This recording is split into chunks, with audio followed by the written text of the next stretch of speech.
Ya.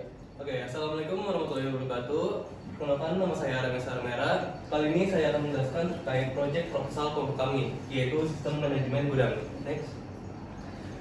Di sini saya tidak merancang proposal ini dengan sendirinya bersama kelompok kami, yaitu ada Panji Kurnia Akbar, Firizal Anansyah, dan saya sendiri Remes Armera, dan Muhammad Lira Arya Dwi Putra. Next.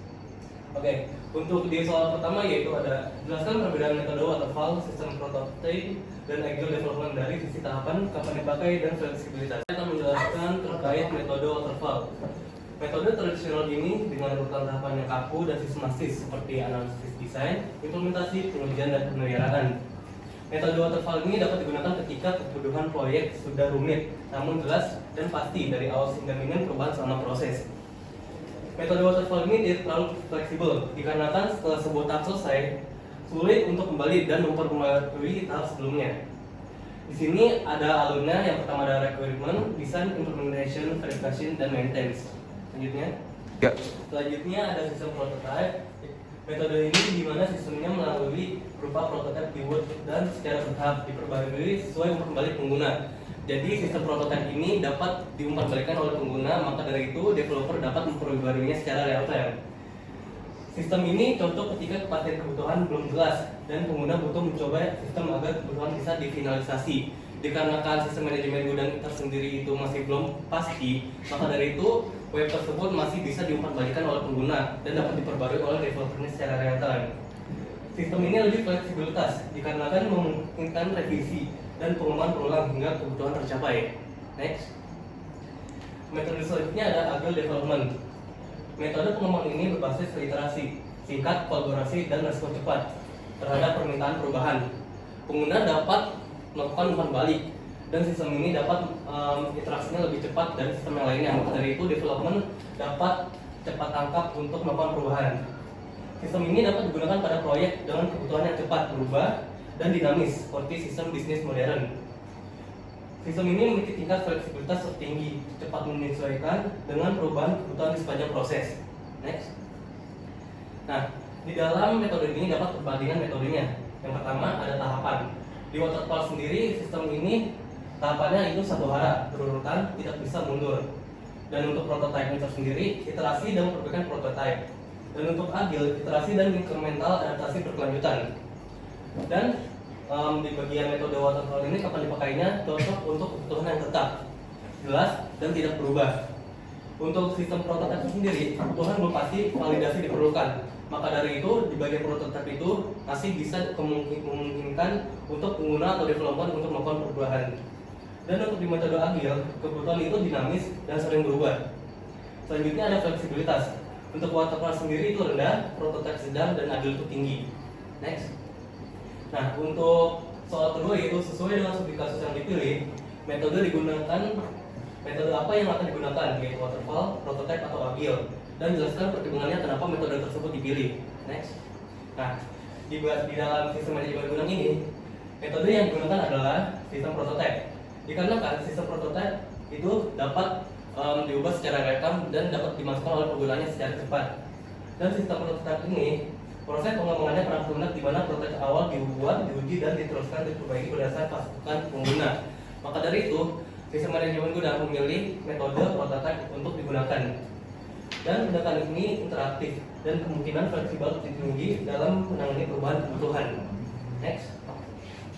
Nah, di sini kenapa kelompok kami memilih metode prototipe dan serta alasannya. Yang pertama, kebutuhan sistem manajemen pergudangan belum sepenuhnya jelas dan kemungkinan berubah selama proses pengembangan. Dikarenakan sistem manajemen gudang tersendiri itu masih belum jelas dan belum terselesaikan, maka kelompok kami memilih metode prototipe ini. Yang kedua, prototipe memungkinkan validasi kebutuhan langsung dari pengguna, admin, staf, manajer gudang. Jadi tidak hanya pengguna, jika ada kesalahan teknis di dalam sistem manajemen gudang tersendiri, admin, staf, manajer gudang itu dapat melakukan umpan balik untuk sistem manajemen gudang lagi kedepannya akan lebih baik.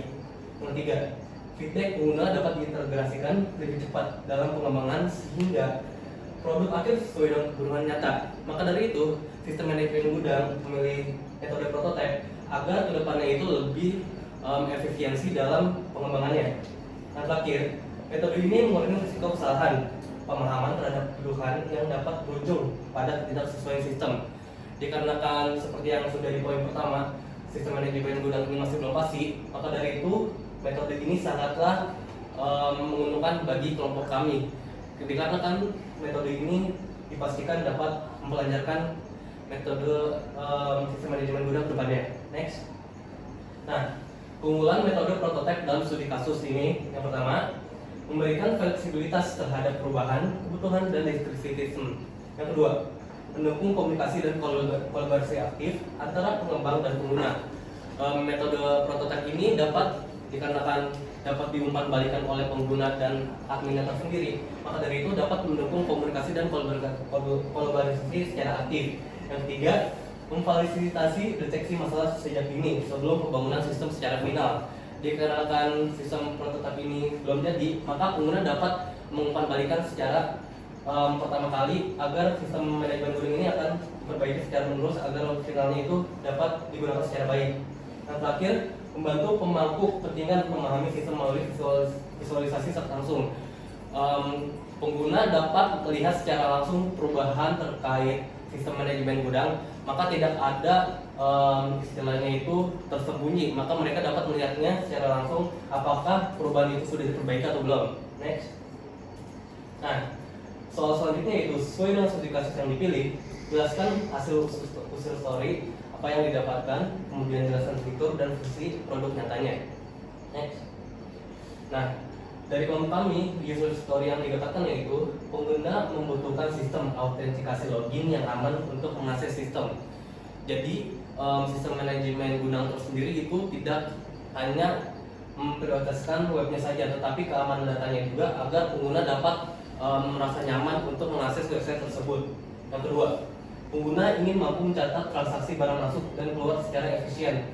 Pengguna juga memiliki sebuah fitur untuk mencatat transaksi barang masuk, barang keluar yang sudah dipakai di website tersebut. Yang ketiga, pengguna perlu memantau stok barang secara real time. Jadi tidak hanya admin gudang saja yang bisa melihat stok secara real time, pengguna juga dapat memantau stoknya, apakah stoknya sudah diperbarui atau belum. Yang terakhir, sistem harus dapat menghasilkan laporan inventory yang dapat diakses oleh manajer dan admin. Next. Nah, untuk fitur produknya sendiri, yang pertama, autentikasi pengguna dengan login yang aman. Yang kedua, pengelolaan data bahan baku dan barang jadi lengkap dengan root. Yang ketiga, pencatatan transaksi masuk dan keluar barang otomatis dan efisien. Yang keempat, monitoring secara real time dengan notifikasi stok menipis. Yang kelima, pembuatan lapor stok dan transaksi dalam format PDF dan Excel. Jadi dalam fitur utama sistem gudang tersendiri, jadi admin dapat membuat laporan dan memantau stoknya secara real time.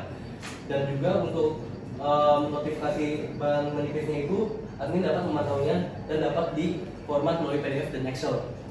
Yang terakhir, integrasi dengan barcode QR code untuk mempercepat pencatatan transaksi. Jadi admin tersendiri nggak hanya harus memantau barang melewati sistem manual. Jadi kita memiliki sistem otomatisnya yaitu melalui barcode dan QR code. Selanjutnya, nah fungsi produknya yaitu yang pertama, menjamin keakuratan data stok barang dalam gudang. Yang kedua, memudahkan pengawasan dan pengelolaan persediaan. Yang ketiga, mendukung kembalian keputusan cepat dan tepat dengan informasi secara real time. Yang keempat, mempermudah proses pencatatan dan pelaporan efisien operasional. Jadi dalam keempat poin ini fungsi produknya, admin dapat memiliki keuntungan secara real time. Jadi tidak hanya secara manual aja. Jadi admin dapat melihat secara stok barang, keakuratan barangnya, dan sistem operasional itu secara otomatis karena di sistem kami itu ada data tersebut. Next. Nah, sesuai dengan studi kasus yang dipilih, jelaskan hasil use case, diagram dan activity diagramnya. Next. Nah, di sini use case diagramnya ada 4 aktor utama, yaitu ada admin gudang, di mana admin gudang tersendiri itu untuk mengolah data, memverifikasi transaksi, dan juga mengakses laporan. Dan untuk staf gudangnya tersendiri itu fungsinya mencatat transaksi, barang masuk dan barang keluar, dan manajer gudang memantau stok dan menyetujui transaksi. Yang terakhir ada manajer produksi, melihat laporan dan stok, notifikasi stok menipis yang dapat diekspor melalui PDF dan Excel.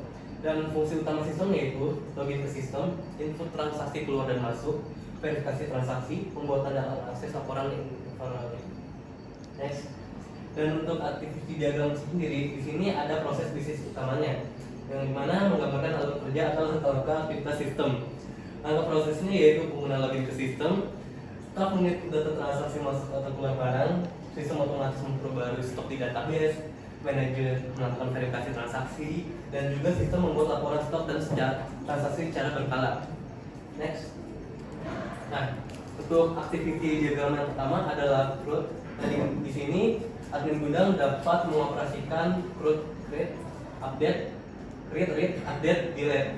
Yang sini untuk alurnya sendiri, untuk create itu dia akan mengisi barang, otomatis masuk ke validasi data dan update di database. Kalau delete sendiri dia otomatis memilih data di dalam database, konfirmasi dan delete dia otomatis akan memilih data yang ada di database tersebut dan akan melakukan delete. Next, untuk activity diagram mencetak transaksi barang di sini diolah oleh aktor utamanya yaitu staf gudang. Di sini staf gudang akan memilih sebuah transaksi dan jenisnya. Jika barang masuk akan melakukan scan, jika barang keluar akan melakukan scan, tetapi jumlah barang keluarnya akan memiliki notifikasi, dan untuk masuk akan memiliki jumlah barang masuk. Next. Ya. Selanjutnya di sini ada activity diagram verifikasi transaksi. Di sini diolah oleh aktor utamanya yaitu manajer gudang. Manajer gudang dapat memverifikasi transaksi melalui sebuah sistem yaitu di database dan melakukan pilihan transaksi yang akan diverifikasi dan detail transaksinya. Next. Selanjutnya ada activity diagram membuat permintaan barang yang diolah oleh aktor utamanya yaitu manajer produksi. Di sini untuk alurnya itu manajer produksi akan memasuki database dan meminta permintaan bahan baku, tampilkan daftar dan memilih bahan baku yang akan dibutuhkan. Next. Di sini ada activity diagram melihat laporan dan stok. Di sini diolah oleh manajer gudang, pilih menu laporan dan stok, tampilkan di dashboard dan pilih jenis informasi. Di sini ada 3 alur yaitu ada laporan informasi inventory, stok real time dan notifikasi stok unitlist. Next. Di sini ada penjelasan prosesnya. Yang pertama, proses login memastikan keamanan akses ke sistem. Yang kedua, input transaksi oleh staf penting untuk mencatat pergerakan barang secara akurat. Yang ketiga, update stok otomatis memastikan data selalu terbarui dan real time. Yang keempat, verifikasi oleh manajer untuk menghindari kesalahan dan penyalahgunaan. Yang terakhir, laporan membantu manajemen mengambil keputusan yang tepat berdasarkan data yang ada di database tersebut. Next. Oke, sekian presentasi dari saya. Wassalamualaikum warahmatullahi wabarakatuh.